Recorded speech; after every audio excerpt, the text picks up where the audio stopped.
Hello everyone, welcome to my Venom deck profile. Today we'll be taking a look at my Venom deck. Of course, Venoms are probably aren't the best archetype in the game, and they're usually an archetype just used for fun, but I tried to make them as best as they can be. They're my favorite archetype in the game, and I've been using them forever.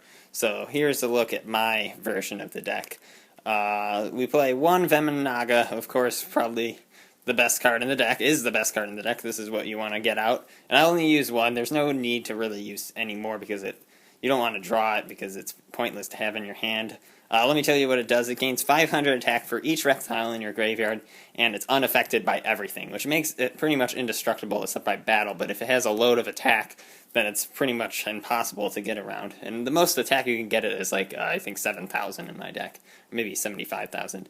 But it has 0 attack at all times, so changing you can't really change it to defense since it's unaffected.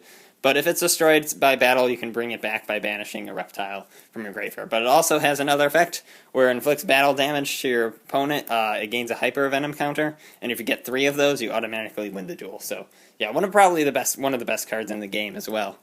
But of course, this archetype is not the greatest. Next, we have triple Vennominion. This is kind of the mini version of Vennominaga, and it basically does the same thing, gains 500 attack for each reptile in your graveyard, but it's affected by everything, and you can banish a reptile when it's destroyed to bring them back. But that's it, just those 2 effects. Then next, it might be kind of weird, but we run 3 alien Shocktroopers. Now, the reason why I run 3 of these, it has the highest attack out of all the reptile level 4s, and of course I use King of the Feral Imps right here with Kagetokage, which we'll get into later. So, and there's not really any good level 4 reptile monsters, so I decided to go with the Rescue Rabbit version, just keep it with normal monsters. But maybe eventually it'll make some good level 4 reptile monsters, and this deck will get a huge buff, maybe in the future. We run 3 Venom Cobras. It has really solid defense. That's the only purpose of using that. And then it's usually the card you'll always be sending to the graveyard, because with this deck you just want to get all your reptiles into your graveyard, so they're pretty much pointless anyway. We run 3 Kotages to get mainly King of the Feral Imps here to search. Then lastly, for the monsters, we run 1 Rescue Rabbit. Then onto the spells, we run 3 Snake Rain. Snake Rain is amazing. You discard 1 card and send 4 reptile monsters to your graveyard. It's very consistent to have 3 in your for you draw it, and having an extra 1 to use is not always bad either. The next we run a weird card called Viper's Rebirth. It's basically a monster reborn for reptile monsters. If all reptile monsters in your graveyard are reptiles, which they pretty much will be, and don't forget Rescue Rabbit banishes, so you don't have to worry about Rescue Rabbit. And you can special summon 1 from your graveyard, and then it's destroyed at the end phase, which is really important for Vennominion, because you want him to be destroyed before you can get out Vennominaga. So it's an amazing card, very amazing in the deck. We run 3 Pot of Duality because, of course, we're trying to search out the certain stuff that we're looking for. We run 3 trade-ins for Vennominion. It's very consistent, especially with King of the Feral Imps. You can add a Vennominion to your hand, then activate trade-in. 1 Dark Hole because you want to destroy your own monster, and plus if you have Vennominaga out and it's unaffected, you can destroy every other monster but him. It's kind of nice. I do it quite a bit. 2 would be Twin Twisters, but I don't have any at the moment. But MST works too, because Twin Twister you can discard reptiles to boost your monster's attack and stuff. 1 Upstart. Then, most importantly, we run 3 Rising Deity.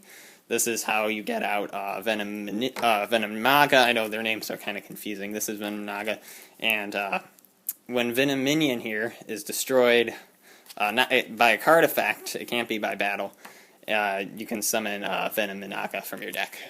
Unfortunately, it can be like Solemn and stuff, but that's the only way you can really get past it. Vennominaga. Then we run 2 Call the Haunted. You can run 3 if you want, but the summoning was enough with, what is it called, Viper's Rebirth. So I didn't really feel a need for 3.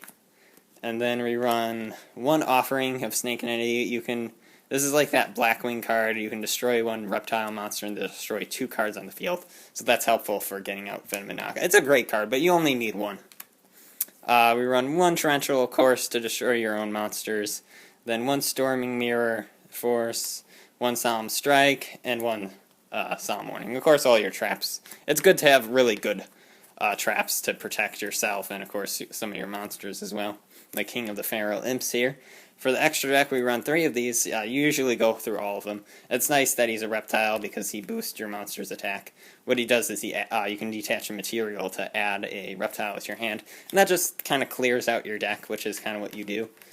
And then the rest of the XYZs are all your preferences. These are what I'm using. Just kind of the best, most meta ones you can use. Then like Ragnazeros. And then Utopia is good as well to protect your monsters. I don't think he's that great. But having like the other, what's the one? The lightning one? That would be nice to have that. Then Dark Rebellion. Now level 8s, you don't go for that much, but just in case you do, these are just some good ones. Yeah, so it's all your preference. They're not like going to affect really the deck too much, but sometimes when you need to, they're good to have. That's it for the deck.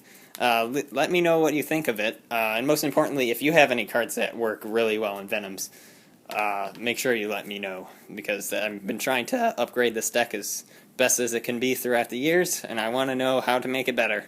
So I'll see you on the next deck profile. Thank you.